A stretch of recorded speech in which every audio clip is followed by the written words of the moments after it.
Over the last few weeks, I've been digging through some of the video games that I don't play anymore, PS2, PS3 games, ones that I haven't touched in years, that are just sitting there collecting dust, not really serving any purpose other than just being something very nice to look at or fill up a shelf. And I've been listing them on eBay or Kijiji just to, declutter, get a little extra cash, which I can then use for literally anything else, whether it's to buy a new video game or anything, clothes, groceries, who knows. But it got me thinking about going back and replaying old games and why I do that, why we do that, because there's a lot of nostalgia attached to them. And like I talked about in the last episode with Doom and my fond memories of that, that's a game that I can go back to and enjoy on a number of levels. Everything from like fond memories of growing up with it to the satisfaction of beating a really hard stage or defeating a boss, that kind of thing. It runs you through a whole gamut of memories and emotions.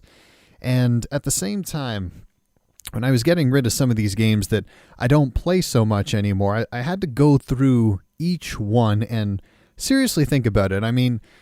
In general, I think it's safe to say most of us don't like getting rid of our stuff. We're all pack rats in some manner. Some much, much more than others. Other people can just let things go and not even care about it. I think I fall somewhere in the middle where I'm very practical about the things that I own, but certainly when it comes to electronics and clothes, I really don't like letting go of that sort of stuff. But I was going through each game and I was looking at them and seriously thinking, am I ever going to play this game again? And if the thought came up, no, or you know what, I remember beating this game from start to finish, and in all honesty, it really didn't resonate with me in a very meaningful way. That was reason enough to post it, put up a price, sell it, get rid of it. But there were some games that I found I unexpectedly had a real strong attachment to. Some of the ones that jump out at me were like the Dead Space series. I was looking through them. I have Dead Space 1, 2, and 3, and I think 2 came bundled with the rail shooter. Which one was that? Dead Space... crap, this is going to bug me. I can't remember, but it's like a prequel to Dead Space 1. I'll look up the name later, and then I'm just going to smack myself in the head like, how could you not remember that title? But anyway, and I looked through those games because I love the Dead Space series. Even when it got further away from the horror-based gameplay from the first Dead Space game, still loved it. Loved the story and the characters and following Isaac's journey. Getting off topic there, but you see what I mean. Just talking about it, when I was looking at each of those games and going I'm not really sure if I'm ever going to go back and play these games again. I looked at them and went, no, you know what? I will. Maybe it's not going to be in the next month or the next year, but I know for a fact that at some point I am going to go back and play these games because I enjoy that story. And I think that is a big part of holding on to games that mean something to you. You already know how to beat the levels. You already know the sequences, the puzzles, how the stages are laid out. Maybe you can even remember exactly when certain enemies are going to show up, how to beat the bosses. You're going through the paces. But using Dead Space as an example, it's a game where I know everything that's going to happen. I know exactly who's the bad guy. I know when the jump scares are coming. I can remember the certain sequence of events that lead up to a boss battle, something like that. And I enjoy the ride every single time. It, obviously the scare factor kind of diminishes when you know when something's going to jump out at you.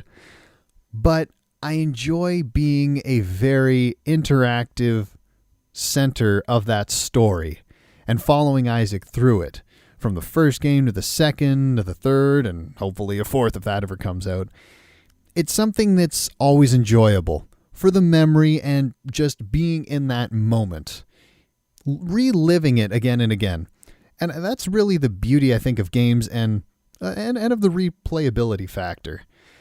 But then there were some games where I absolutely loved them and I still got rid of them. And for that, I would say Far Cry 3 would be a prime example. It's a game that I think it was the first game where I ever went out of my way to get every single achievement. Most games I'll be satisfied with getting like, I don't know, 70%. And I'm not even going out of my way to try to get those. It just ends up being that way. The game's been beaten and 70% of the achievements have been unlocked. And it's like, all right, well, good. Not going to go back to this one again or not for a while. And if I do, I'm not going to go out of my way to get the achievements. Far Cry 3 was the exception. I'd got most of the achievements, and then I think the last one I had to get was, what was it? It was something ridiculous.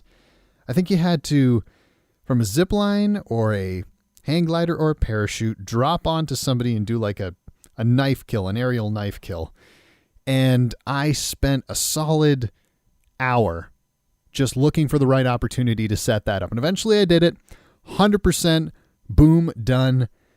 Put the game down, never touched it again. And I love the game. I love the story, the exploration, the open world. But I literally done everything. I came, I saw, I kicked some ass, and that was it.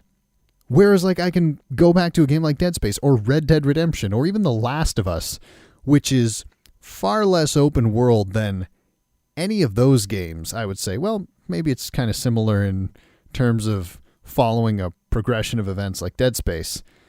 But I know it's going to happen. I know when the QuickTime events are. I know when certain jump scares are going to happen, what characters are going to say. None of that is surprising. But the emotional cues, the stings, the story, it all still feels very fresh.